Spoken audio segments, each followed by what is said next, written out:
Friends ಹೆಂಗೈತಿ ಲಾಗ್ ಮಾಡ್ತಾರೆ. Welcome back to our YouTube channel. ಎಲ್ಲರೂ ಹೇಗಿದ್ದೀರಾ, ಚೆನ್ನಾಗಿದ್ದೀರಾ ಅಂತ ಅನ್ಕೊಂಡು ಇವತ್ತಿನ ವ್ಲಾಗ್ನ ಸ್ಟಾರ್ಟ್ ಮಾಡೋಣ.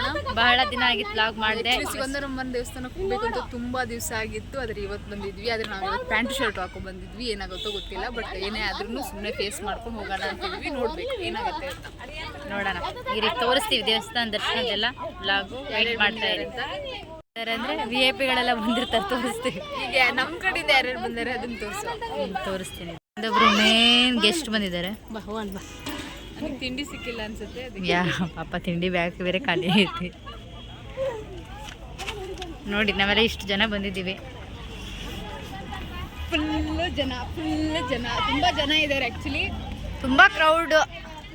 ಬಹಳ ಖುಷಿ ಆಗ್ತಿದೆ ನಂಗೆ ಬಂದು. ಯಾಕಂದ್ರೆ ತುಂಬಾ ದಿವಸ ಆಗಿತ್ತು ಬರ್ಬೇಕು ಅಂತ.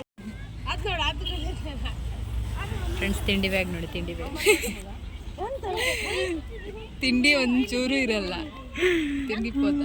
ನೋಡು ಫ್ರೆಂಡ್ಸ್, ಇವಳು 100 ರೂಪಾಯಿದೇ ಆ್ಯಕ್ಟಿಂಗು, 10 ರೂಪಾಯಿದು ಮಾಡಿ. ನಾವು ಪ್ಯಾಂಟ್ ಶರ್ಟ್ ಹಾಕೊ ಬಂದಿದ್ದೀವಿ. ಅವರಿಬ್ರು ಡ್ರೆಸ್ ಚೆನ್ನಾಗಿ ಹಾಕೊ ಬಂದಿದ್ದಾರೆ. ದರ್ಶನಕ್ಕೆ ಬಿಡಲಿಲ್ಲ ಅಂದರೆ ನೋಡಿ ಫ್ರೆಂಡ್ಸ್ ಎಷ್ಟು ಕ್ರೌಡ್ ಇದೆ. ರೋಡ್ ಮಾಡಿದ್ಮೇಗಂತೂ, ಬ್ರಿಡ್ಜ್ ಮಾಡಿದ್ಮೇಗಂತೂ ಸಖತ್ತು ಹೆವಿ ರಶ್ಶು.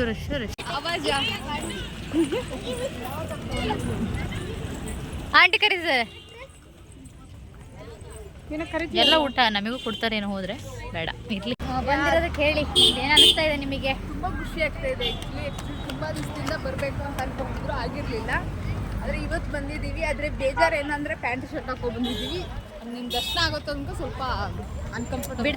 ಬಿಡ್ತಾರ ಎಲ್ಲ ದರ್ಶನ ಮಾಡಲಿಕ್ಕೆ ಅಂತ. ಆದರೂ ರಿಕ್ವೆಸ್ಟ್ ಮಾಡ್ಕೊಂಡು ಹೋಗೋದು ಅಂತ ಇದೆ. ನೋಡ್ಬೇಕು ಏನಾಗುತ್ತೆ ಅಂತ. ಟಾಪ್ ಹಾಕೋಕೆ ಏನು ಪ್ರಾಬ್ಲಮ್ ಇಲ್ಲ, ಬಟ್ ಟಾಪ್ ತಂದಿರಲಿಲ್ಲ ನಾವು. ಟಾಪ್ ಇರಲಿಲ್ಲ, ಮನೇಲಿದ್ದು ತರೋದು ಮರ್ತೈತೆ. ಸಡನ್ಲಿ ಡಿಸೈಡ್ ಆಗಿರೋದ್ರಿಂದ ಮರ್ತೈತೆ. ಸೊ ಅದಕ್ಕೆ ದಯವಿಟ್ಟು ಕ್ಷಮಿಸಿ. ಎಲ್ಲಾದರೂ ದೇವಸ್ಥಾನಕ್ಕೂ ಪ್ಯಾಂಟ್ ಶರ್ಟ್ ಹಾಕೊಂಡು ಹೋಗಿದ್ದಾರೆ ಅಂತ ಅಂದ್ಕೊಂಡ್ರೆ ದರ್ಶನಕ್ಕೆ ಬಿಟ್ಟರೆ ಸಾಕು. ಇನ್ನೂ ಹ್ಯಾಪಿ ಆಗುತ್ತೆ. ಆಮೇಲೆ ಸಿಗ್ತೀವಿ. ಇಲ್ಲಿ ದೇವಸ್ಥಾನಕ್ಕೆ ಬಂದು ರೀಚ್ ಆಗಿದ್ದೀವಿ. ಚೌಡೇಶ್ವರಿ ದೇವಾಲಯ, ಶ್ರೀ ಕ್ಷೇತ್ರ ಸಿಗಂದೂರು. ಹೆವಿ ರಶ್ಶು ಮಾತ್ರ ದೇವಸ್ಥಾನ. ಯಪ್ಪ ದೇವರೇ, ರಶ್ಶು ಸಿಗಂದೂರು ಮಾತ್ರ. ದೇವಸ್ಥಾನಕ್ಕೆ ದರ್ಶನ ಮಾಡಲಿಕ್ಕೆ ಒದ್ದಾಡ್ತಿದ್ರೆ ನೋಡ್ರಿ, ಇಲ್ಲೊಂದು ಪಾಪು ಯಾರ ಸಮಸ್ಯೆನೂ ಬೇಡ ಅಂತ ಕುತ್ಕೊಂಡು ಐಸ್ ಕ್ರೀಮ್ ತಿಂತಾ ಐತಿ. ಕರಿ ಓಯ್ ಓಯ್ ಓಯ್. ಅಯ್ಯೋ, ಕ್ಯೂವಲ್ಲಿ ನಿಂತ್ಕೊಂಡು ಹೋಗ್ತಾ ಇದ್ರೆ ಇಲ್ಲೊಬ್ನು ನೋಡ್ರಿ, ಭಾಳ ಚೆನ್ನಾಗಿ ಮಾಡ್ತಿದ್ದಾರೆ ದರ್ಶನ. ಇವಂದು ಫುಲ್ ಸಾಲ್ಟ್ ದಾಟ್ಕೊಂಡೆ ಬಂದಾರೆ. ಯಾರ ದೃಷ್ಟಿ ಬಿತ್ತ ಹುಡುಗನ್ ಮತ್ತೆ ತಿಳಿಸಿದ್ರು.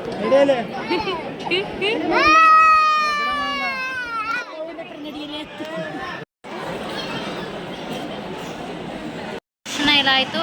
ಪ್ರಸಾದ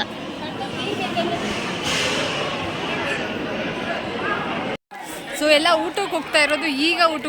ಇವತ್ತು ರಶ್ ಅಂದರೆ ಅಪ್ಪ ಅಕ್ಕ ನೋಡಂಗಿಲ್ಲ. ನಾರ್ಮಲ್ ಆಗಿದ್ದಾಗ ನೋಡಂಗಿರಲ್ಲ, ಈಗೂ ನೋಡಂಗಿಲ್ಲ. ನಿಂದು ಅಂದಲ್ಲ. ಆದರೆ ದರ್ಶನ ಮಾತ್ರ ಮಸ್ತಿತ್ತು. ಬಟ್ ಊಟದ್ದು ಎಲ್ಲ, ಆದರೂ ಊಟನೂ ಚೆನ್ನಾಗಿತ್ತು, ಮಸ್ತಿತ್ತು. ವೆಯ್ಟ್ ಮಾಡೋದಂದ್ರೆ ಆಗಲ್ಲ ನಮಗೆ ಮೊದಲೇ. ಬಟ್ ದೇವ್ರ ದರ್ಶನ ಏನು ಮಾಡೋಂಗಿಲ್ಲ. ದೇವಸ್ಥಾನ ಅಂದಮೇಲೆ ಈಸಿಯಾಗಿ ಯಾವುದೂ ಸಿಗಲ್ಲ, ವೆಯ್ಟ್ ಮಾಡಲೇಬೇಕು. ಪ್ರಸಾದ ಅಂತ ಸಖತ್ತಾಗಿತ್ತು. ಚೆನ್ನಾಗಿತ್ತು, ಎಲ್ಲದೂ ಚೆನ್ನಾಗಿತ್ತು. ಊಟನೂ ಮಸ್ತಿತ್ತು. ಊಟ ನಾನು ಚೂರು ಬಿಡಲಿಲ್ಲ. ಫಸ್ಟ್ ಟೈಮ್ ಫ್ರೆಂಡ್ಸ್ ಇವಳು ಊಟ ಎಲ್ಲ ಬಿಡದೇ ಇರೋದು. ನಾನೆಲ್ಲ ಹಂಗಿಲ್ಲ, ನಾನೇನು ಬಿಡಲ್ಲ. ನಾನು ತಿಂತೀನಿ, ಬಟ್ ಊಟ ಚೆನ್ನಾಗಿತ್ತು. ಸಿಂಪಲ್ ಆಗಿದ್ರು ಮಸ್ತಿತ್ತು. ಆಮೇಲೆ ಸಿಗಂದೂರಮ್ಮನ ದರ್ಶನನೂ ಅಷ್ಟೇ. ಕಾದು ಇನ್ನು ನೆಕ್ಸ್ಟ್ ಈಗ ಇಲ್ಲಿ ಭೂತರಾಯಂದು ಅಲ್ಲಿ ಹೋಗಿ ದೇವಸ್ಥಾನಕ್ಕೆ ಹೋಗಿ ಮನೆಗೆ ಹೋದರೆ ಆಯಿತು. ಇನ್ನು ಬ್ರಿಡ್ಜ್ ನೋಡೋಕೆ ಹೋಗಬೇಕು ಅಂತಿದೆ. ಬಟ್ ನಾವು ಹಾಸ್ಟ್ಲಿಗೆ ಹೋಗೋಕೆ ಟೈಮ್ ಆಗುತ್ತೆ, ನೋಡಬೇಕು ಏನಾಗುತ್ತೆ ಅಂತ. ಆಮೇಲೆ ಸಿಗ್ತೀವಿ. ಸಿಗಂದೂರು ಬಂದಿರೋದು ಇವತ್ತು ಖುಷಿ, ತುಂಬ ಖುಷಿ ಇದೆ. ಹೌದು, ನನಗೂ ಖುಷಿ. ಸರಿ, ಓಕೆ, ಬಾಯ್. ಎಷ್ಟು ರಶ್ ಇದೆ ನೋಡ್ಬೋದು, ಎಷ್ಟು ಜನ ಇದ್ದಾರೆ ಅಂತ. ಇನ್ನೂ ಬರಬೇಕು ಅಂತ ಪ್ಲಾನ್ ಮಾಡ್ತಾ ಇದ್ರೆ ಇನ್ನು ಸ್ವಲ್ಪ ದಿನ ಬಿಟ್ಟು ಬನ್ನಿ. ಹೌದು, ಭಾಳ ರಶ್. ಅಂದರೆ ನಿಮಗೆ ರಶ್ಶು ನಿಲ್ಲಕ್ಕಾಗಲ್ಲ ಆ ಥರ ಎಲ್ಲ ಇದ್ದರೆ. ಬಟ್ ಆ ನಿಂತು ತುಂಬ ಹೊತ್ತು ವೆಯ್ಟ್ ಮಾಡಿ ದೇವ್ರ ದರ್ಶನ ಮಾಡೋದ್ರಲ್ಲಿರೋ ಖುಷಿನೇ ಬೇರೆ. ಖುಷಿ ಯಾವುದ್ರಾಗೂ ಸಿಗಲ್ಲ. ಇಲ್ಲಿ ನೋಡಿ ಎಷ್ಟು ರಶ್ ಇದೆ. ಈಗಲೂ 3 ಗಂಟೆ ಆಗ್ತಾ ಬಂದಿದೆ, ಈಗಲೂ ರಶ್ ಅಂದರೆ ರಶ್. ಇವತ್ತಂತೂ ಭಾಳ ರಶ್ ಇತ್ತಪ್ಪ. ಊಟಕ್ಕಾಗಿರ್ಬೋದು, ಅಲ್ಲಿ ಅಮ್ಮನವ್ರ ದರ್ಶನ ಆಮೇಲೆ ಇಲ್ಲಿ ಎಕ್ಸಿಟಲ್ಲೂ ಅಷ್ಟೇ, ಎಕ್ಸಿಟಲ್ಲೂ ಜಾಗ ಇಲ್ಲ ಇಲ್ಲಿ. ಹೌದು, ಅದರಲ್ಲೂ ಸಣ್ಣ ಮಕ್ಕಳು ತುಂಬ ಜನ ಕರ್ಕೊಂಡ್ಬಂದಿದ್ದಾರೆ. ಯಾಕಂದರೆ ಇವಾಗ ರಜೆ ಅಲ್ಲ, ಸೊ ಹಾಗಾಗಿ ಸಣ್ಣ ಮಕ್ಕಳದ್ದೇ ಫುಲ್ ಹಾವಳಿ ಇದೆ. ಎಲ್ಲಿ ನೋಡ್ರು ಒಬ್ಬೊಬ್ರು ಒಂದು 50% ಸಣ್ಣ ಮಗುನು ಕಾಮಿಡಿ ಅವಾಗ ಮಾಡ್ತಾ ಇರ್ತಾಳೆ, ಅದನ್ನ ಸೀರಿಯಸ್ಸಾಗಿ ತೊಗೊಬಾರ್ದು ಅಷ್ಟೇ. ಈಗ ಭೂತಪ್ಪನ ದೇವಸ್ಥಾನಕ್ಕೆ ಹೋಗ್ತಾ ಇದ್ದೀವಿ. ನೋಡ್ಬೋದು ಎಷ್ಟು ಮೇಲ್ ಮಾಡಿದ್ದಾರೆ ದೇವ್ರ ಗುಡಿ. ಅವಾಗ ಇಷ್ಟು ಇದೆಲ್ಲ ಮೆಟ್ಲೆಲ್ಲ ಮಾಡಿರ್ಲಿಲ್ಲ ಅವಾಗ, ನಾನು 2 ಇಯರ್ಸ್ ಬ್ಯಾಕ್ ಬಂದಾಗ. ನಾನು ಬಂದಾಗಲೂ ಅಷ್ಟೇ ಇದೆಲ್ಲ ಇರಲಿಲ್ಲ, ಚೆನ್ನಾಗಿ ಮಾಡಿದ್ದಾರೆ. ಎಷ್ಟು ಪೀಸ್ ಆಗಿದೆ ನೋಡು.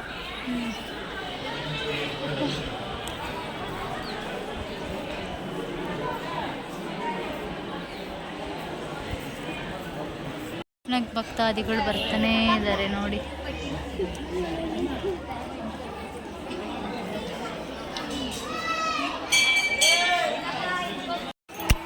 ನಮ್ಮ ಮನೆಯಲ್ಲಿ ದಿನವೂ ನಿಲ್ಲುವ ಚೈತ್ರವೇ, ಬೆಳದಿಂಗಳ ಈ ಪ್ರೀತಿ ಕರಗಲು ಸಾಧ್ಯ. ಡ್ಯಾಡ್ ಲಿಟಲ್ ಪ್ರಿನ್ಸಸ್ ನೋಡಿ, ಅಲ್ಲಿ ನೋಡಿ. ಅವಾಗ ಮರ್ಕೋತಿ ಮರ ಹೇಳ್ತಿದ್ನಲ್ಲ, ಅದೇ ಫ್ಯಾಮಿಲಿ. ಅವನು ಪಾಪು ಯಾರೋ ಹುಚ್ಚರು ಅಂತಾನೆ ಹೇಳ್ಬೋದು. ಮತ್ತು ಅವರಿಗೆ ಗ್ಲಾಸ್ ಹೊಡೆದು ಇಲ್ಲಿ ಹಾಕ್ಯಾರ ಫುಲ್ಲು. ಇವೆಲ್ಲ ಆರಿಸಿ ಹಾಕಿರೋದು. ಈಗ ನಾವು ಯಾರಾದ್ರೂ ಬಂದು ಕೂರೋದು ಪ್ಲೇಸ್ ಇದೆಲ್ಲ, ಪಾಪ ಕೂತಿದ್ದಾರೆ ನೋಡಿ. ಬಂದು ಕೈ ಊರಿದ್ರೆ ಹಂಗಾದ್ರೂ ಬುದ್ಧಿ ಇರುತ್ತೆ, ನಮ್ಮ ಮನುಷ್ಯರು ಬುದ್ಧಿ ಇದಾರಲ್ಲ. ಹೌದು, ಕೈ ಊರಿದ್ರೆ ಕೈ ಕಟ್ಟಾಗದೆ ಸೈ ಅಂದ್ರೆ. ಇಷ್ಟು ಗ್ಲಾಸ್ ಚೂರು ಇಲ್ಲಿ ತುದಿಗಿತ್ತು. ಏನು ಹುಚ್ಚರಿದಾರೇನಪ್ಪ, ಇದನ್ನೆಲ್ಲ ಇಡೋದಂತಾನು ಗೊತ್ತಾಗ್ತಾ ಇಲ್ಲ. ಆ ಕಡೆನೇ ಇರಲಿ ಬಿಡು. ನೆಕ್ಸ್ಟ್ ಟೈಮ್ ನೀವು ಬಂದಾಗ ಈ ತಪ್ಪು ಮಾಡಿಬಿಡಿ. ಗ್ಲಾಸ್ ಎಲ್ಲ ಒಗೆಯೋದು, ಈ ಥರ ಹುಚ್ಚಿದ್ರ ಥರ ಐಸ್ ಕ್ರೀಮ್ ಎಲ್ಲ ತಿಂದು ಈ ಥರ ಒಗೆಯೋದು ಪ್ಯಾಕು. ಅದೇ ಒಂದು ಸೆನ್ಸ್ ಇರಲ್ವಾ ನಿಮಗೆ? ಈ ಥರ ಎಲ್ಲ ಒಗೆದು ಎಲ್ಲ ನೋಡ್ರಿ ಎಷ್ಟು ಗಲೀಜು ಮಾಡಿದ್ದಾರೆ. ಇರುತ್ತೆ. ಇಲ್ಲಿ ಎಷ್ಟು ಚೆನ್ನಾಗಿ ನೇಚರ್ ಗಿಡ ನೆಟ್ಟಿದ್ದಾರೆ, ಅಲ್ಲೆಲ್ಲ ಹಾಕೋಗಿದ್ದಾರೆ ಕಸ. ಡಸ್ಟ್ಬಿನ್ ಇರಲಿಲ್ಲ ಅಂದರೆ ಇವು ಡೋಂಟ್ ವರಿ, ನನ್ನ ಹತ್ರನೂ ಈ ಕವರ್ ಇದೆ. ಪ್ಯಾಂಟ್ ಚೋಗು ಅಥವಾ ಬ್ಯಾಗಿ ಹಿಂಗೆ ಸೈಡಿಗೆ ಹಾಕೊಬೇಕು. ಆಮೇಲೆ ಎಲ್ಲಿ ಡಸ್ಟ್ಬಿನ್ ಕಾಣುತ್ತೆ ಅಲ್ಲಿ ಹಾಕಿದ್ರೆ ಆಯಿತು. ಅದ್ರ ಬದಲು ಈ ಥರ ಇಲ್ಲಿ ನೇಚರ್ ಇಲ್ಲಿ ಗಿಡ ನೆಟ್ಟಿದ್ರಲ್ಲೆಲ್ಲ ಅಲ್ಲಿ ಅವು ಗಿಡನೂ ಬೆಳೆಯಲ್ಲ, ಮತ್ತು ಅಲ್ಲಿ ಎಷ್ಟು ಕೆಟ್ಟನಾಗ ಕಾಣಿಸ್ತಿದೆ ನೋಡಿ. ಸೊ ಜನ ಇನ್ನೂ ಬುದ್ಧಿ ಕಲಿಯೋದು ತುಂಬ ಇದೆ. ಸದ್ಯಕ್ಕೆ ನಮಗಂತೂ ಸ್ವಲ್ಪ ಮುಂಬರುವ ದಿನಗಳಲ್ಲಿ ನಮಗಂತ ಯುವಕರು ಬದಲಾಗಲೇಬೇಕು. ಇಲ್ಲ ಅಂದರೆ ನಮ್ಮ ದೇಶ ಅದು ಏನು ಈ ಥರ ಪ್ಲಾಸ್ಟಿಕ್ಕು ಈ ಥರ ನೇಚರ್ ಎಲ್ಲ ಬೇಗ ಹಾಳಾಗುತ್ತೆ. ಹಾಯ್, ಬಟ್ ಈಗ ಬರ್ಬೇಕಾರೆ ಜೋಶ್ ಈಗಿಲ್ಲ, ಭಾಳ ಏರಿದೆ. ನೋಡ್ತಾ ಇರ್ಬೋದು, ಫುಲ್ಲು ಕಡೆ ತೋರಿಸ್ತೀನಿ. ತುಂಬ ಏರಿದೆ, ತುಂಬ ಅಲ್ಲಿ ಕೆಳಗಿಂದ ಏರೋಗಿ ಹೋಗಬೇಕಾದ್ರೆ ಏನೂ ಅನಿಸಿಲ್ಲ. ಕರುಮು ಫುಲ್ ಸುಸ್ತಾಗಿದ್ದಾಳೆ. ಬಟ್ ಇವಾಗ ಅನಿಸ್ತಿದೆ ಭಾಳ ಸುಸ್ತಾಗ್ತಿದೆ. ಏರು ಅಂದರೆ ಏರು, ಬಟ್ ನಿನ್ನ ಗೌರ್ಮೆಂಟ್ ಗಾಡಿಗೆ ವೆಯ್ಟ್ ಮಾಡಿ ಶಕ್ತಿ ಯೋಜನೆ ಯೂಸ್ ಮಾಡ್ಕೊಳಕ್ಕೆ ಹೋಗಿ ನಮ್ಮ ಶಕ್ತಿ ಎಲ್ಲ ಎಲ್ಲಿ ಕುಂದೋಗುತ್ತೇನೋ ಈಗ ಗೊತ್ತಿಲ್ಲ, ನೋಡಬೇಕು.